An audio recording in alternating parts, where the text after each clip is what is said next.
all that good stuff. We're not allowed to talk about new builds on my show. Oh yeah, throw that out there. Get rid of it. Nah, just kidding. No. But they do offer like stupid incentives. I'm just like, yeah. Like, I don't know. It's all good. It's tough. It is tough. But at the end of the day, I'm like, you're a reputable lender and you know what you're doing. So that goes a long way. I've worked with lenders who really, they're not in it to be able to help people, and you're always looking up new methods and bringing new things, and you have more options than the typical, lender does. So I mean, that's powerful and that's big. Yeah, it's crazy because you'll be surprised on how many new build deals that we do because they can't get the deal done. Yeah. They offer all these great incentives, everything's great, but then they have all these cookie cutter rules that they want everybody to follow, and they have all these guidelines, and a lot of times they'll still give us the incentives as long as we can still get the deal done because they just want to get the house sold. They're like, shit.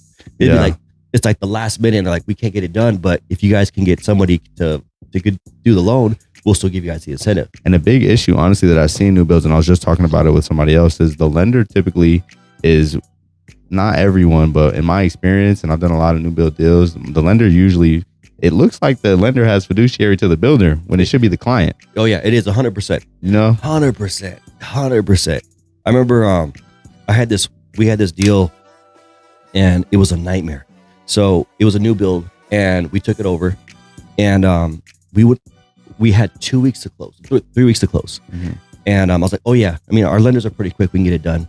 Well, they needed an addendum sign saying that they were switching lenders. It took them a week and a half to get that addendum signed. We couldn't even touch the file. And at the very end, they're like, hey, why are we not closing? I'm like, you guys took almost 7 days just to get this addendum signed and you guys wouldn't give us any information. So we literally started the file 5 days ago. Yeah. So it's just that they make it so complicated. And I think it's because there is obviously the vested interest within the whole company.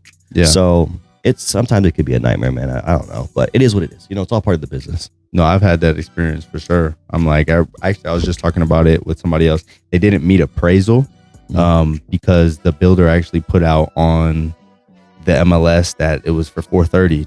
But then they turned around and said, hey, these are only for cash buyers. That's not within any incentives or anything like that. But when the appraiser saw that, this is out in Buckeye. So when the appraiser saw that, he said, it's deemed less valuable. The appraisal came in about 430. They had a house for 445, and the builder's fighting back on even trying to lower. They don't want to lower the payment.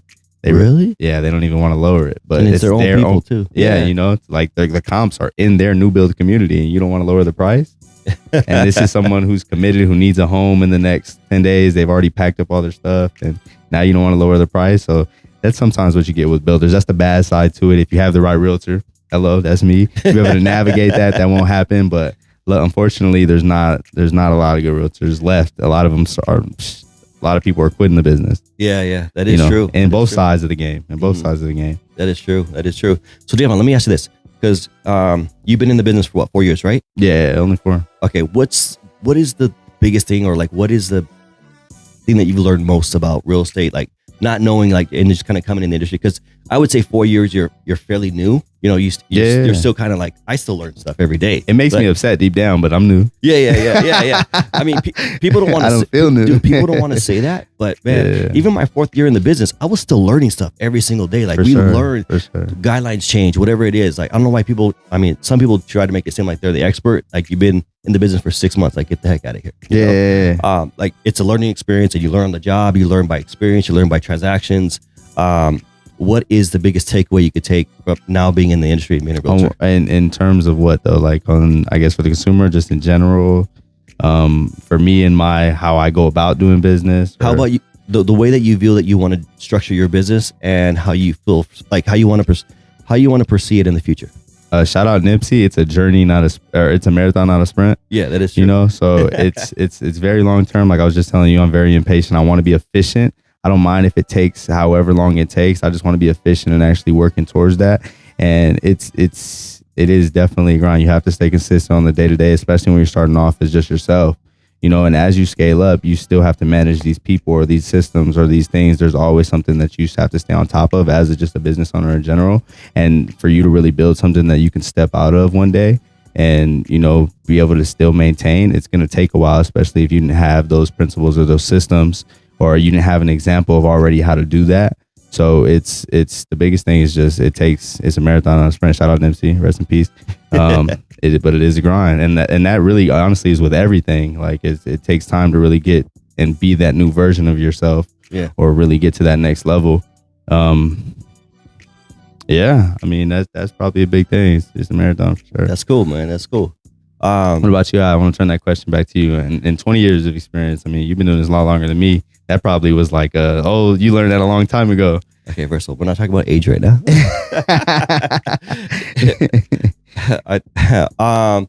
You know what? That's a good question, because you learn so much, and then the way that the business is always changing. You know, like I never saw myself on camera. I never wanted to do videos, and I'd always like, okay, you know what? I have a great book of business and I have a great referral base. I'm just going to use that, and I have my clients, and I treat them good. They're going to treat me good. They're going to take care of me. But then, like, business changes, you know, especially when the economy slows out. You have to change the way that you do business, because if you do the same thing every day, you're not going to get the same results. You know, so I was like, you know what? Some of my clients are not refinancing anymore. You know, they're not buying houses. So I got to figure out how I'm going to go out there and just get new business. You know, so it started, you know, I started to reevaluate how I want to do things. And it's Facebook marketing, or even like TikTok is like the new thing that we're doing. You're really working on it already, the personal brand. Like if you look at all the big CEOs, I'm stuck on Diary of a CEO. It's another podcast where I'm always trying to soak up game. So like the new business thing is building a personal brand. If you look at all the top companies, everybody has a personal brand, and you're doing it already. Great, taking the steps with putting together videos, consistently. You have your brand, Dream Team Lending, like. So shout out to you for seriously. Yeah, thanks, bro. I appreciate it. Yeah, seriously. I mean, it was a journey, but to me, I love it. Like people are like, well, how do you like being a business owner? Honestly, I love it. Like I love working. That's probably my biggest, and my worst attribute, because I'm always working, and it's good. Yeah. It's good when you're working, because obviously. You feel better at work. Yeah, you feel better at work, and you're making. What a big Sean, blessed. yeah, and you're making money, which is great. But then you're always working. Yeah. So, which is fine, and you got to figure out the balance. You'll be at the party. Hey, email. You hold up a sign who wants to buy a house.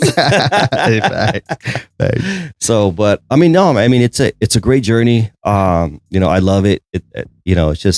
It's been a lesson of ups and downs. Obviously in this business, you make friends. You also make enemies. So to me, I don't really let that bother me. It's just a matter of I'm gonna focus on myself.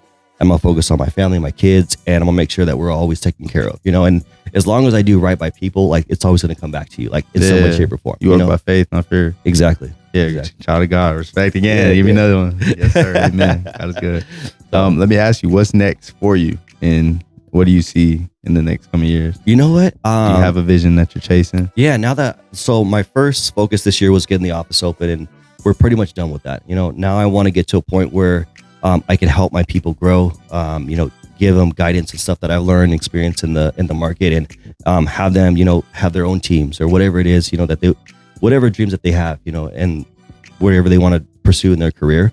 And then at some point, expand to other states. Right now we're in 3 states. We have New Mexico, Texas, Florida, and then I think it's Idaho. I can't remember which one we're doing. And then California's on the radar. That one's gonna take a little bit longer because their process is terrible. Yeah. But obviously, like having a presence in those states. Right now I can still do loans. I can write deals over there, but I don't have a presence there. So, and you're the one managing everything. So you're the one that's in there putting out the marketing in each state, putting out the ads in each state. Yeah, pretty much. What? Yeah, man. I'm like that. Those are long days because I'm like, there's so many hats you got to wear. You got to be the marketer. You got to sit here. Now you got to close the deal. Now you got to be the processor, the originator, all this stuff. Man. Yeah. Like, well, AI helps with some of this stuff, but no, it's the robots are coming. I know, right? I need a Tesla model in here.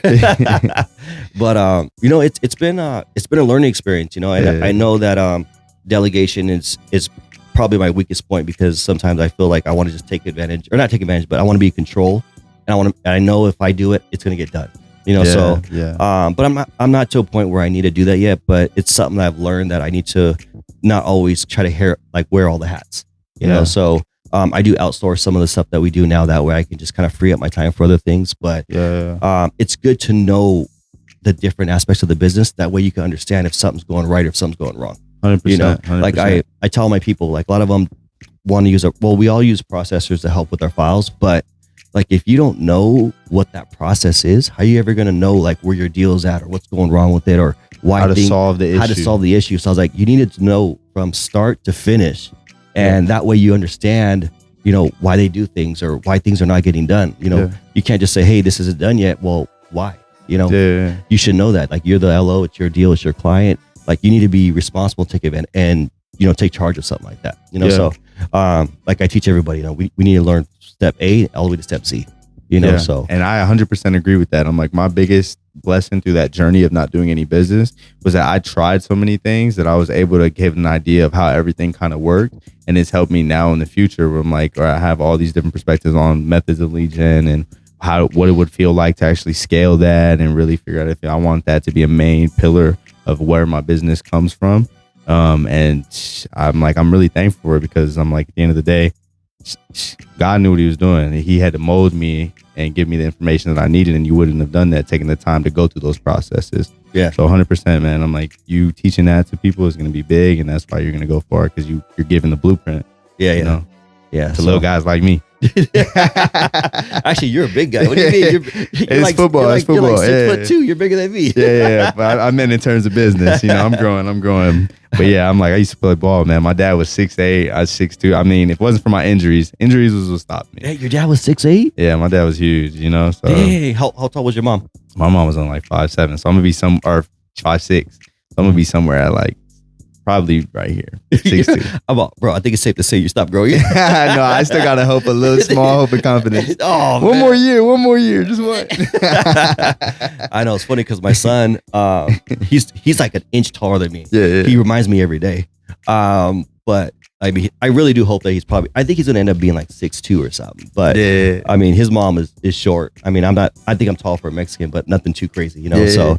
But I really hope that he's in the genes in there. You could, because my son's mom, she has a brother who's 6'4". I'm like, where? Yeah, he's taller than me. I'm like, where? His mom is my son's mom, she's 5'2". She's like this big, and his mom is like 5'4". I'm like, where did you come from? You know, so it's out there. It is. Well, I mean, on his mom's side, his uncle was 6'4". Her dad was like 6'3". So the genes are there, and I do have a cousin that's like 6'5" on my side of the family, but again, the genes are there. I just don't know if he's gonna get there. He does have that long like body structure, so I think he's gonna stretch out a little bit. So we'll see. No, I believe it. I believe it. He's a hooper, so he needs it for sure. I know, but it's funny because like every morning, like he'll just walk up next to me and be like. I'm like, bro, get out of here. You gotta give him a right hook. Just let him know. And then his deep voice, I'm like, bro, it's me. Yeah. He's all, what's up, dad? I'm like, bro, it's me. Like, yeah. You don't gotta do all that, right? I was like, you don't have to be extra. Amen to that. So, but that's cool, man. Well, shoot, say we end with that. Yeah, that's cool, man. I was just thinking the same thing. I appreciate it. Cool. Y'all don't forget to be great. All glory to God. Wish y'all the best. Thanks for tuning in.